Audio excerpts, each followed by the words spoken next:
Bonjour. Je suis vraiment super contente d'être là aujourd'hui, d'être là avec vous. J'ai la chance inouïe de pouvoir vous interviewer aujourd'hui John Conley. C'est un homme qui est dans le monde du marketing de réseau depuis des années, qui réussit, qui est vraiment très bon et très fort dans ce qu'il fait et qui nous donne aujourd'hui l'avantage, la chance de pouvoir l'interviewer. Donc, bonjour John, comment ça va? Comment ça se passe? Bonjour Yolène, ça va très bien, merci. Et merci pour cette introduction. Euh, c'est un grand plaisir pour moi d'être ici avec toi et je te remercie pour tout ce que tu fais. Et, allez, on va s'amuser pendant un petit moment là. Je me Allons-y. réjouis. Donc, la toute première question, qui es-tu? Si j'ose te poser la question, quel âge as-tu? D'où est-ce que tu viens? Et quel est ton parcours professionnel? Je suis, je suis John Connolly. D'où je viens, c'est un peu difficile. Je suis un mélange je suis irlandais, anglais. J'ai été élevé par un beau-père français. Ma mère irlandaise s'est remariée quand j'étais assez jeune. Donc, j'étais élevé, je parle français parce que j'ai vécu en France et dans les pays français. J'ai été élevé plutôt en Afrique et après, dans pas mal de pays, Polynésie, enfin beaucoup d'endroits. Et j'ai débarqué en Australie à l'âge de... J'étais au Canada chez mon père est anglais-canadien. J'ai été dans beaucoup de pays et beaucoup d'écoles jusqu'à l'âge de 18 ans où j'ai débarqué en Australie. D'accord. Et en Australie, à l'âge de 18 ans, j'ai fait mon baccalauréat et et je suis allé à l'université. J'ai passé mes premières années plutôt à surfer qu'autre chose.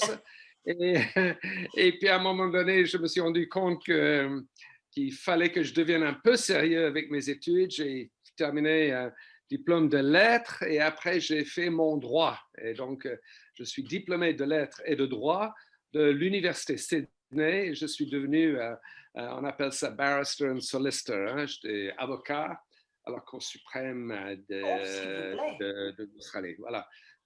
Ça a l'air assez pompeux comme titre, mais enfin, je suis avocat de formation et je suis rapidement passé à la banque en Australie. J'ai travaillé 3 années d'abord comme un peu juriste, mais après comme analyste à la BNP à Sydney, la Banque nationale de Paris. D'accord. Puis je suis allé à Paris et je suis devenu cadre expatrié pour la Banque Indosuez, une très belle banque française. 3 mois plus tard, j'étais à Hong Kong et avec ma femme et mes enfants, nous avons vraiment fait là aussi beaucoup de pays. Hong Kong, l'Arabie Saoudite pendant des années, les États-Unis, la Papouasie, Polynésie, enfin beaucoup de Wow. pays.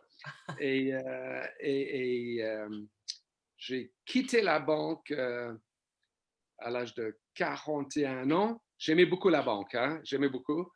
Mais bon, le plus âgé je devenais, bon, j'ai 71 ans aujourd'hui, OK? Mais Oh, s'il vous plaît. Alors, comme toi, je signe. Hein. Moi aussi, je veux. Pareil.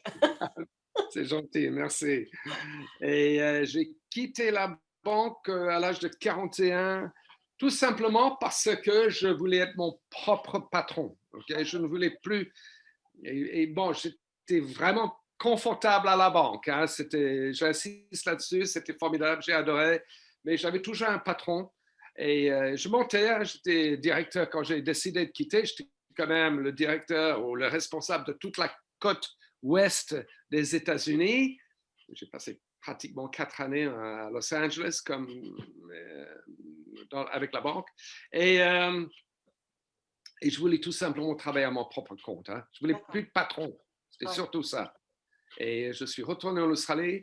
Et là, j'avais gagné bien ma vie en Arabie Saoudite. Hein, et j'ai investi beaucoup d'argent dans une affaire de supermarché, de Oh, fruits et légumes. oh. Qu'est-ce que je savais? Pas grand-chose, mais enfin, bon, j'étais quand même, je pensais que c'était une bonne idée. Et j'ai fait ça. Oui, Et, en effet, les gens mangent des fruits et des légumes. Donc, oui, ça et ne peut puis être bon, que. c'était un très bon business hein, quand j'ai investi là-dedans. Mon timing était très mauvais. À peu près 6 mois plus tard, il y a eu la guerre du Golfe, la première guerre du Golfe. Maintenant, je parle 92, 93.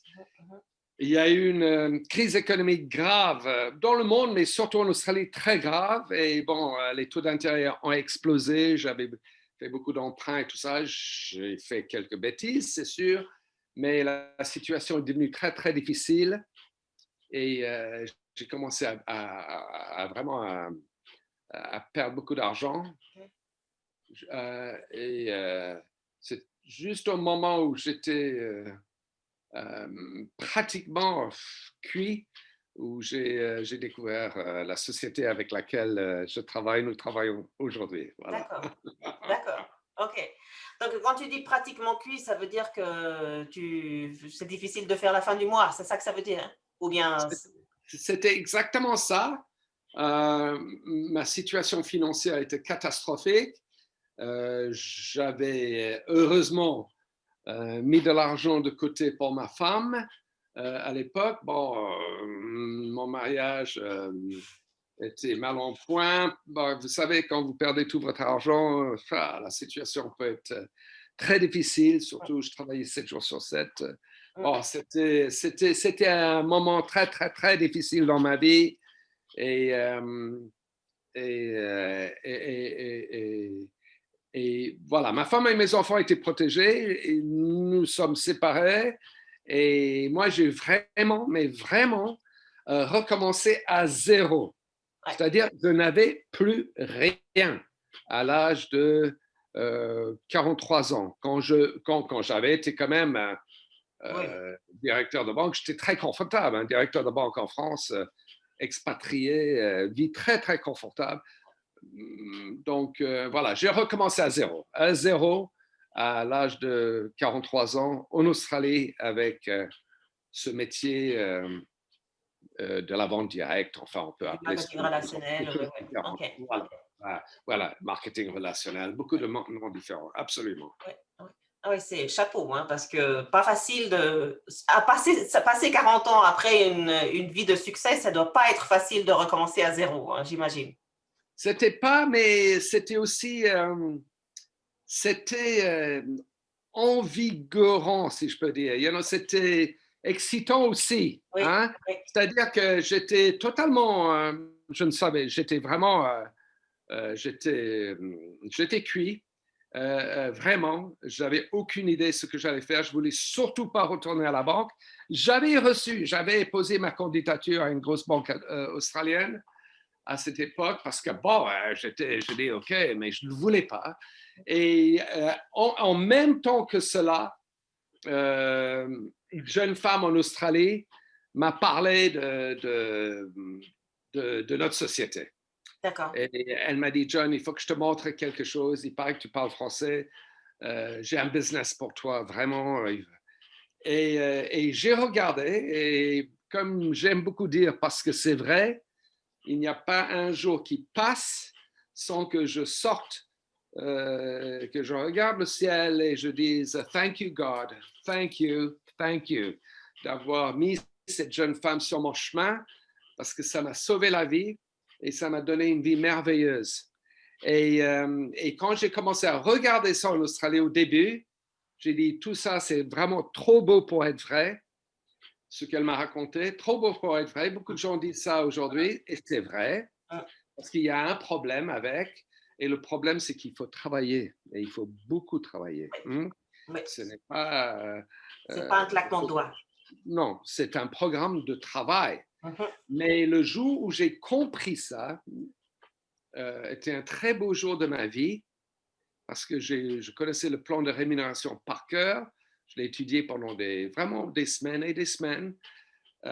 J'ai tout regardé, les produits, la société, l'éthique de la société. Elle n'était pas encore cotée en bourse. Hein, donc, je n'ai demandé à ma femme, Chloé, à l'époque, je lui ai payé le voyage dans le Utah, à Provo, pour aller voir les gens qui avaient créé cette société. Parce que OK. moi, je ne pouvais pas, j'étais en pleine avec ma société. Oui, j'étais toujours plein de dégringolades. J'essayais de sauver les meubles, moi. Tout ça se passait un peu en même temps. Hein. Oui.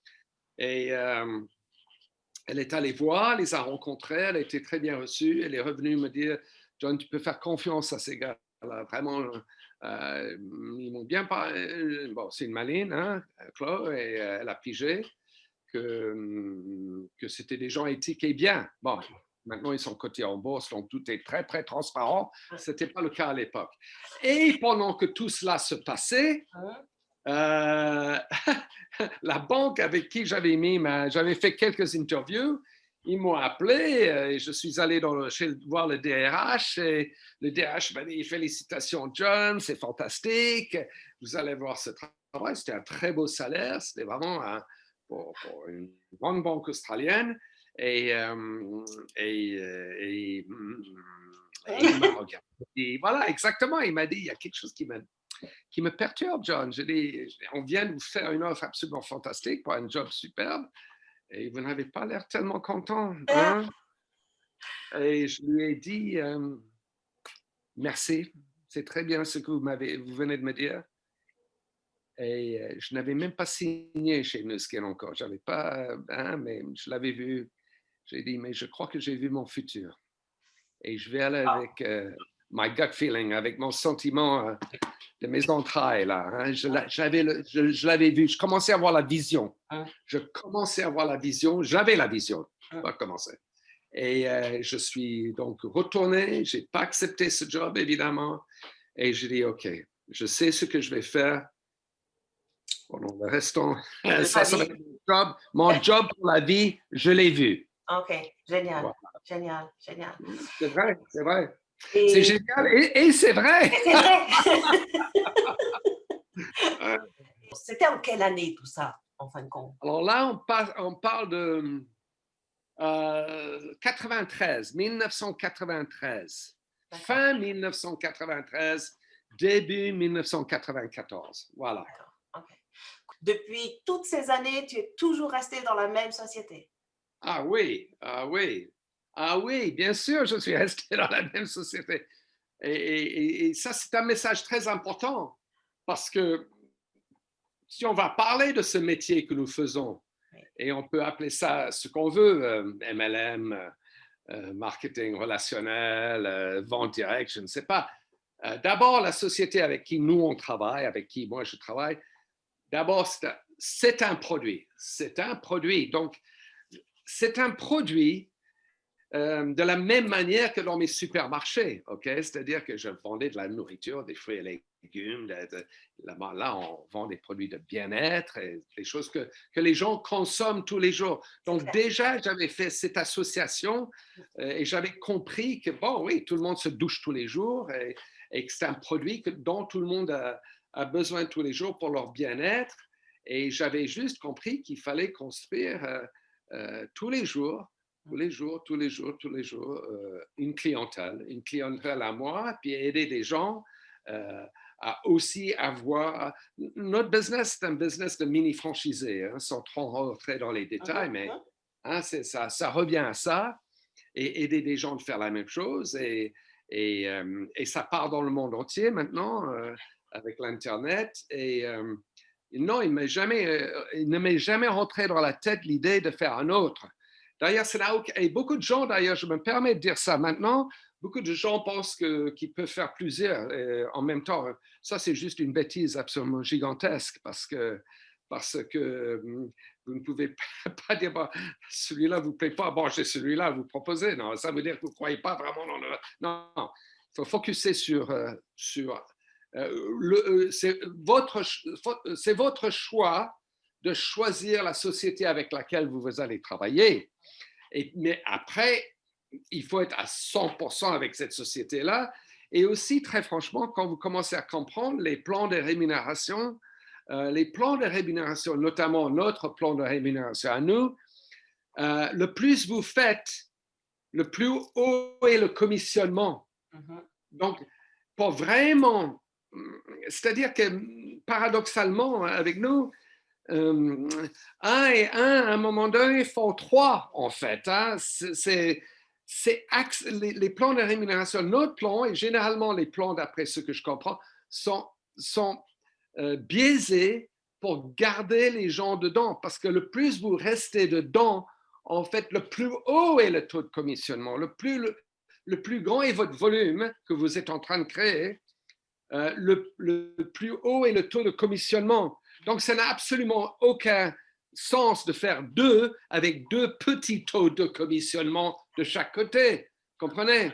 Si vous mettez tous vos efforts dans le 1, votre taux de commissionnement est bien plus supérieur que si vous restez dans 2. Enfin, mais ça, il faut bien comprendre le métier et les plans de REM et les mathématiques surtout derrière ces business. Donc, chez nous, quand quelqu'un me dit je fais un autre, je dis OK, ben, faites un autre, mais j'espère que vous allez piger après un petit moment que c'est con, en fait. Excuse-moi d'être vulgaire, OK?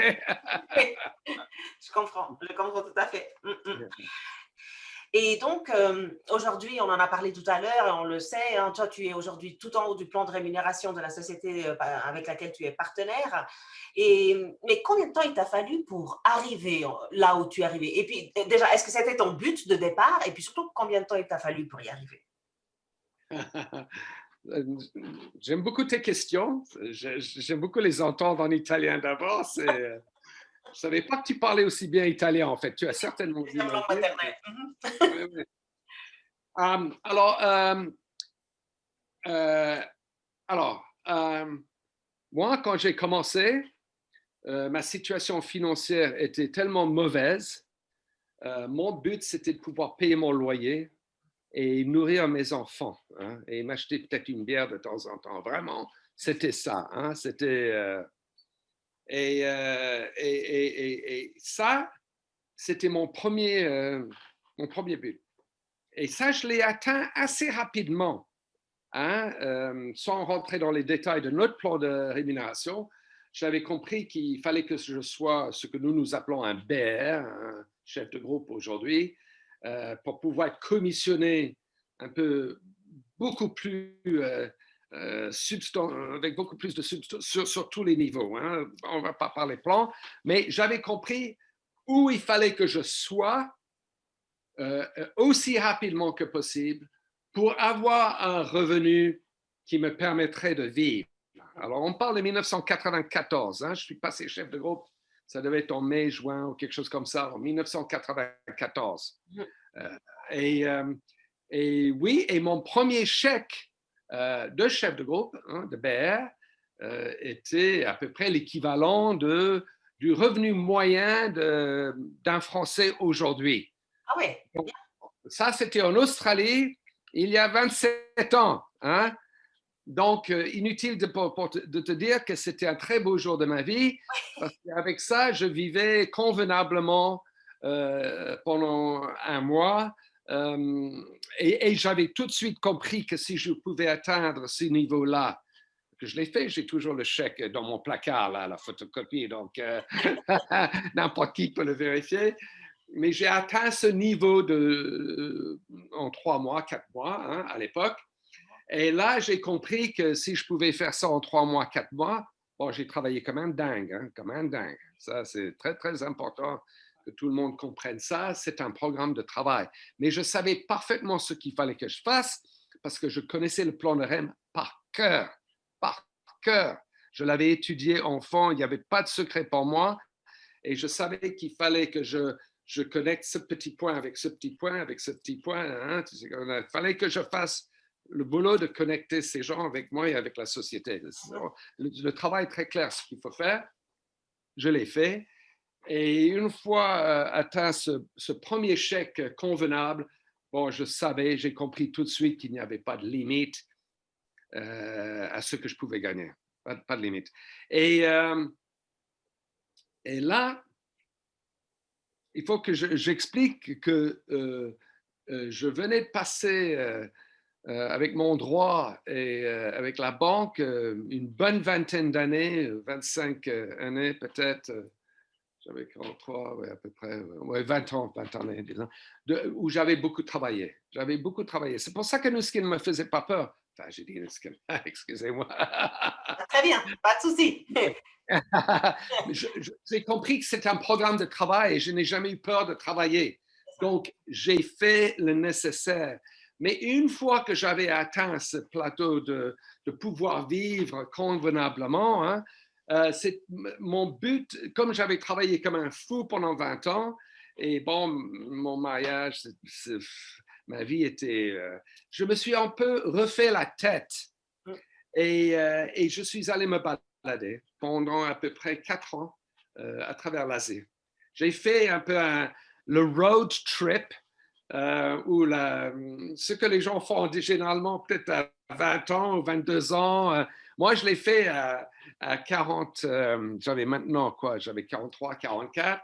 Et bon, mes enfants et ma femme étaient bien en Oui, sécurité. Ils étaient maintenant en France. Moi, je rentre en France, je voyais mes enfants. J'étais un bon père quand même, un responsable. Mais j'ai vécu, alors là, dans tous les pays d'Asie. Pendant à peu près 4 ans, j'étais en Malaisie, j'étais en Thaïlande, j'étais aux Philippines, Singapour. Oui, oui. Et je me suis baladé, mais vraiment baladé. J'avais pas grand-chose, j'étais très heureux. J'avais vécu à la banque, j'étais directeur de banque. J'avais vécu pendant beaucoup, beaucoup d'années avec ma cravate Hermès, mon costume façonnable, mes chaussures Weston. Hein, et là, et où je travaillais comme un fou. Il fallait que je sois au bureau tous les matins. Vous savez, aux États-Unis, on commence à 6h, 7h du matin, 6h, hein, surtout en Californie, parce que les marchés ouvrent à New York, etc. Moi, je voulais juste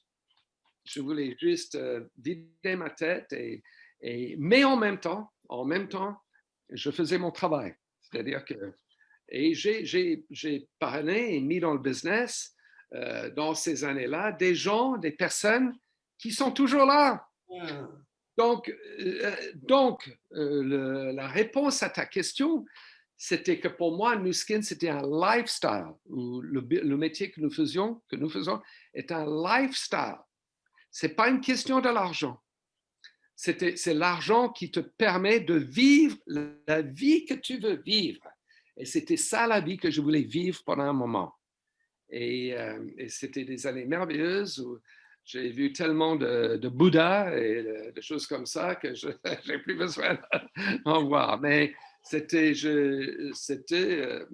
très heureux. En même temps, je développais peut-être les bases de mon business. Tout ça pour dire que je pris mon temps parce que là, je ne travaillais pas beaucoup. Je faisais peut-être seulement le nécessaire. Et c'est seulement plus tard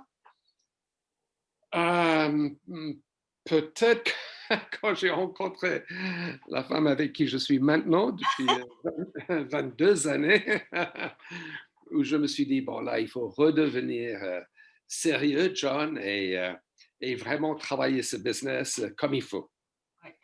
Et là, je suis donc revenu en France, où je suis arrivé, donc on parle maintenant de 1999. Et là, j'ai commencé à développer le marché français sérieusement. Et là, je me suis remis vraiment au travail et on a développé le marché européen. Voilà. Oui, donc un sacré challenge, un sacré parcours surtout. Donc, ce n'est pas un parcours qui s'est fait en ligne droite, sans compter que de ton temps, de ton début, eh bien, il n'y avait pas Internet aussi. Oh non, absolument. Hein. J'ai découvert les emails, je crois, ça devait être aux Philippines en 98. J'ai créé mon compte Hotmail, mais c'était juste incroyable. C'était juste. Aujourd'hui, regardez ce que nous faisons maintenant.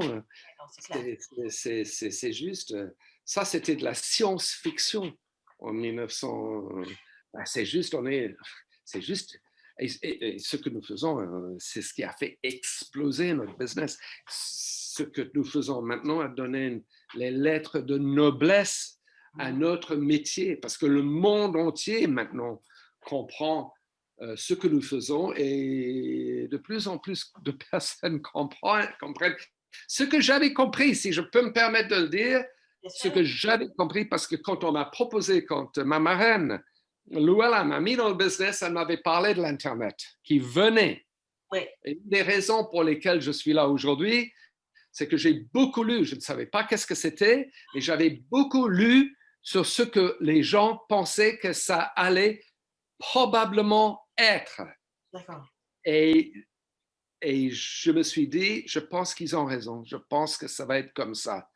Et ça aussi, j'ai toujours l'article dans mon placard ici. C'était un énorme article dans Fortune Magazine de 30 pages sur la globalisation, un mot qui n'existait pas en 94, la globalisation mondiale où le monde allait devenir un marché, un petit marché unique grâce à cause de cette chose, l'Internet, qui allait connecter le monde entier instantanément. Alors ça, l'article, je l'ai ici, je l'ai lu en mi-94 et où il parle d'ailleurs de notre société dans cet article aussi. Ouais.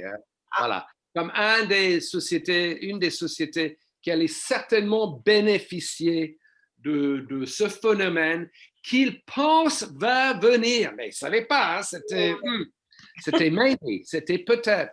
Donc moi, j'ai eu la vision à ce moment-là. Donc, tout ce qui s'est passé de ma part, ben, c'était étonnant, mais ça ne m'a pas... Enfin, je sais que je m'invente un peu, mais c'est vrai aussi. Hein. J'ai gardé l'article, je l'ai ici. Donc, je l'avais vu. Et j'ai toujours eu la vision de ce qui allait se passer. Et c'est en train de se passer en ce moment, mais c'est juste phénoménal. Hein, phénoménal. Effectivement.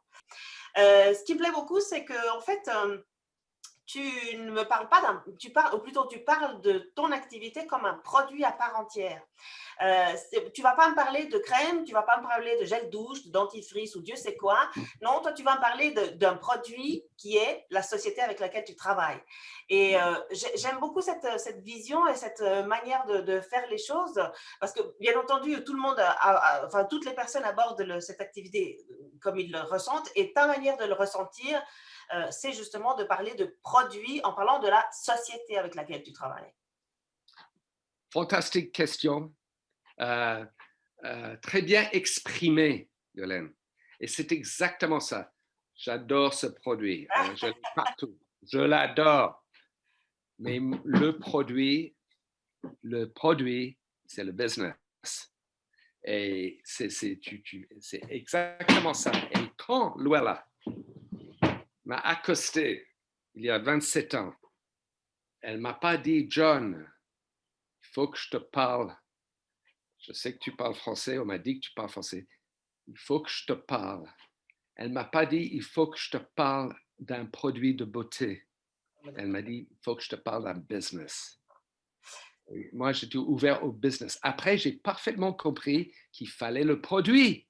Il fallait que le produit soit bon. Mais pour moi, le produit, c'est le business.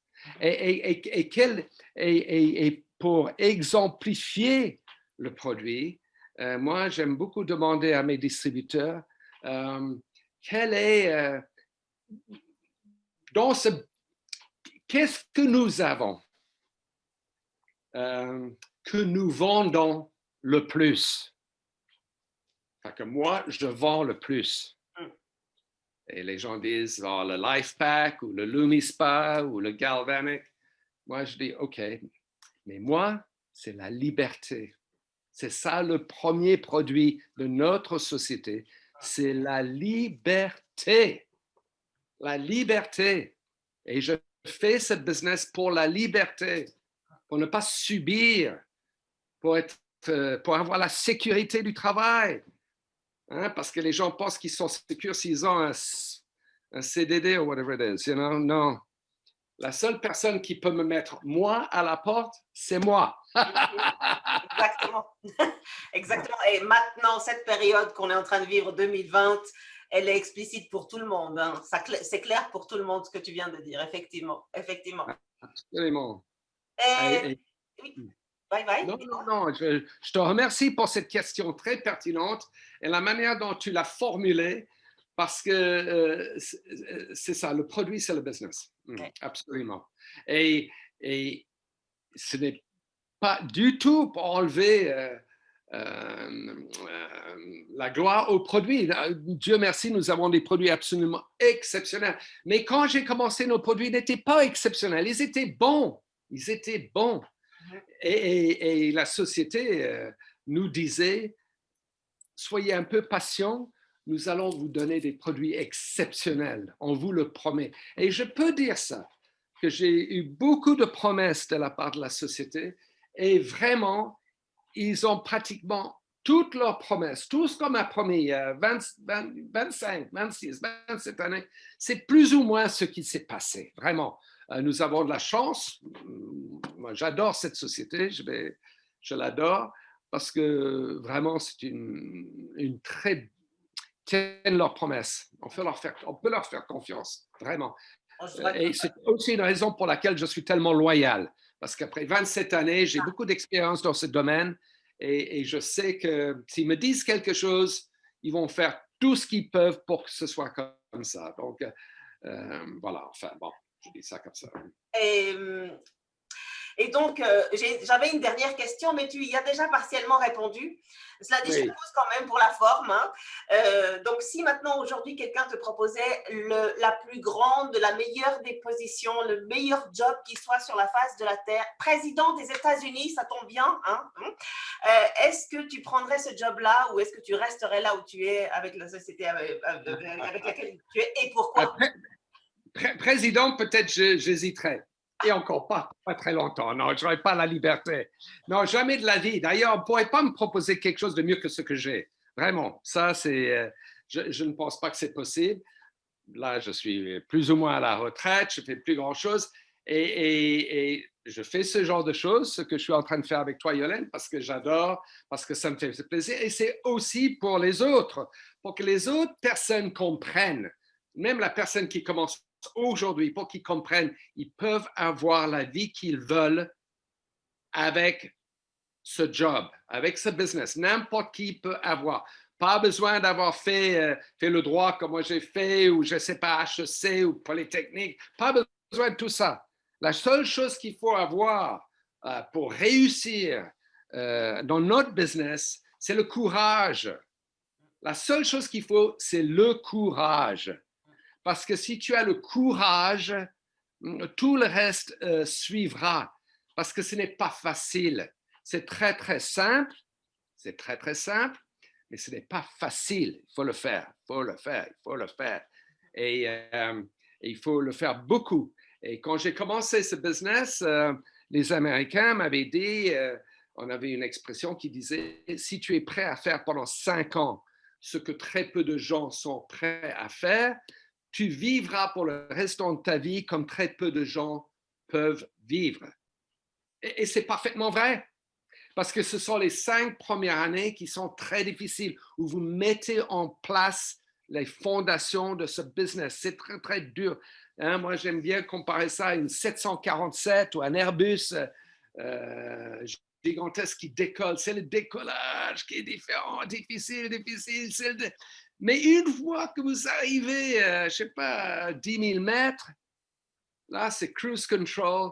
Et là, ça se fait un peu tout seul. Il faut continuer à le faire. Mais là, vous avez en place les autres DR, chefs de groupe en place, qui sont, eux, en train de faire plus ou moins, de dupliquer ce que toi, tu as déjà fait. Tout ça, c'est en train de créer du revenu. Et à un moment donné, parce que c'est très important ce que je veux dire, nous ne sommes pas des salariés. Nous créons un revenu. Un revenu n'est pas du tout la même chose qu'un salaire. Un salaire peut s'arrêter demain. Un revenu, c'est quelque chose que vous mettez en place et qui, en principe, bon, on n'est jamais à l'abri total de tout, mais normalement, avec un revenu, ça tourne toujours. Hein, même quand vous ne faites pas grand-chose. Moi, je ne fais pas grand-chose, mais le revenu tombe hein, tous les mois. Tu ne fais pas grand-chose aujourd'hui. Aujourd'hui, tu fais. À Écoutez, l'époque, quand tu as commencé, tu travaillais. ah oui, j'ai Ah, beaucoup fait. J'ai ah, beaucoup fait. Et moi, je l'ai fait pendant ça m'a pris plus longtemps parce que comme je t'ai expliqué, bon, j'ai un peu décroché pendant 4 années. Mes premières 4 années, j'ai juste mis en place le début suffisamment pour tourner un peu, bon, et je travaille un peu. J'ai vraiment, alors moi, j'ai mis plus longtemps que les autres, mais j'ai eu une vie merveilleuse. Hein? Et moi, voilà, on fait pas, je ne fais pas tout, seulement ça par l'argent, je le fais pour le lifestyle, pour la liberté. J'ai beaucoup d'amis qui gagnent très, très, très bien leur vie. Pas certainement, c'est pas sûr que ce soit mieux que moi, hein, OK? Mais ils ont pas une très belle vie, hein? Ils sont dans des bureaux, ils travaillent comme des fous. En fait, souvent, ils n'ont aucune vie, hein, pour tout te dire. Donc, non, non, c'est jamais de la vie. Quand on m'a offert, il y a 27 ans, une belle position de retour à la banque, Dieu merci, j'ai eu la vision et la perception de dire non, je crois que j'ai vu le chemin que je veux prendre. Ça, c'est tous les jours. Thank you. Tous les jours. À la société aussi. Hein. Ah oui. Merci à la société, à tous les employés de la société. Merci aux distributeurs autour de moi, les gens comme toi, Yolène. Merci à tout le monde. Parce que c'est un team effort. Hein? Nous sommes une équipe et grâce au travail et à la bienveillance de beaucoup de personnes, nous avons tous un bonheur dans les mains. C'est clair, c'est clair, c'est clair. Voilà, je crois qu'on est arrivé au bout. Je te remercie infiniment, John, de ce temps que tu nous as consacré. Vraiment, toutes ces réponses étaient très enrichissantes, c'était vraiment fantastique. J'ai eu beaucoup, beaucoup de plaisir à faire ça avec toi aujourd'hui. J'espère que toutes les personnes qui verront cette vidéo seront d'accord avec moi, j'en suis certaine en fait. Et je te souhaite une belle continuation. J'espère pouvoir te voir bientôt parce que ben voilà, avec cette situation, c'est vrai que ces temps-ci, c'est un petit peu compliqué, mais je me réjouis de pouvoir te rencontrer bientôt. Et en attendant, bah, je te dis à bientôt. Je t'envoie plein de becs et Merci à toi, merci à vous. Merci beaucoup. Ciao, ciao.